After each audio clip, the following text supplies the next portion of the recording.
l'8 marzo oggi si festeggia a Realmonte con due iniziative, una l'inaugurazione di una mostra d'arte, l'altra un dibattito qui alla biblioteca. Sindaco, un momento importante considerando la festa che c'è oggi?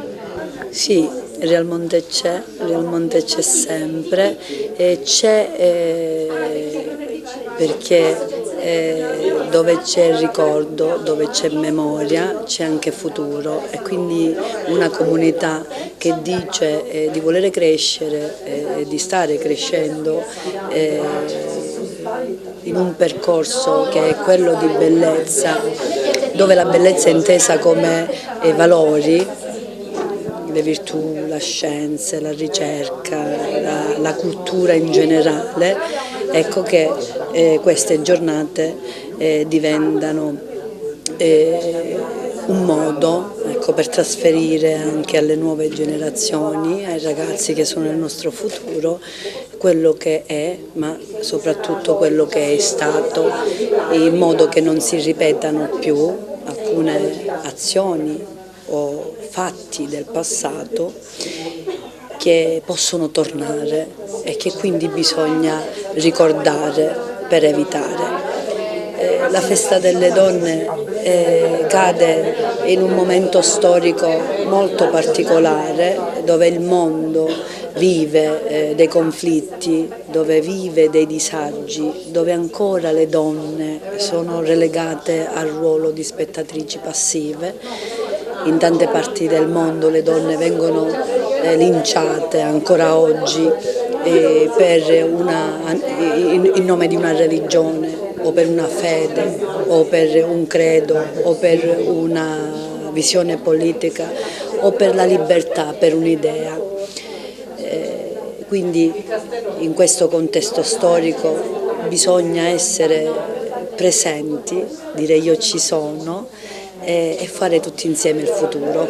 Quindi dicevo, ho aperto dicendo questo, appunto Realmonte c'è, 8 marzo 2024, da una donna auguri a tutte le donne, insieme faremo il futuro. Ringrazio fin da ora il sindaco di Realmonte, l'avvocato Sabrina Lattuca, che crede nella promozione culturale come crescita umana e sociale. E oggi, 8 marzo, giornata in cui ricordiamo la donna in una visione di parità di genere. Anche l'Agenda 2030 ci ricorda di ritornare sul valore della donna e il senso di essere genere donna. Sarà un momento importante in cui avremo illustri ospiti anche in collegamento. Vorrei ricordare le associazioni e le realtà che vivranno con noi, vivranno con il Comune di Realmonte questo momento. Avremo la FIDAPA, sezione di Porto Empedocle Realmonte, il CIF, sezione di Realmonte, avremo la coordinatrice dell'associazione BUC di Agrigento, avremo l'esponente dell'Associazione Culturale Teatro al Verso, avremo Tierra, Teco e Tabacco, altra associazione culturale TTT sempre di Agrigento, e infine avremo anche in collegamento una scrittrice, Francesca Maccari, il quale oltre a parlarci del suo ultimo capolavoro, Le donne dell'acqua santa, esprimerà il concetto di donna nella società contemporanea. Ringrazio i presenti, ringrazio ancora una volta il sindaco di Realmonte. È un percorso quindi che continua. Oggi, nell'occasione dell'8 marzo, due momenti importanti, tra cui l'inaugurazione di questa mostra alla Torre dell'Orologio che lei ha curato personalmente. Buonasera, sì, è una mostra tutta al femminile, fatta da 12 artiste, ognuno ha rappresentato liberamente dei temi, con tecniche particolari e una creatività che alla fine le rende uniche e vicine fra di loro.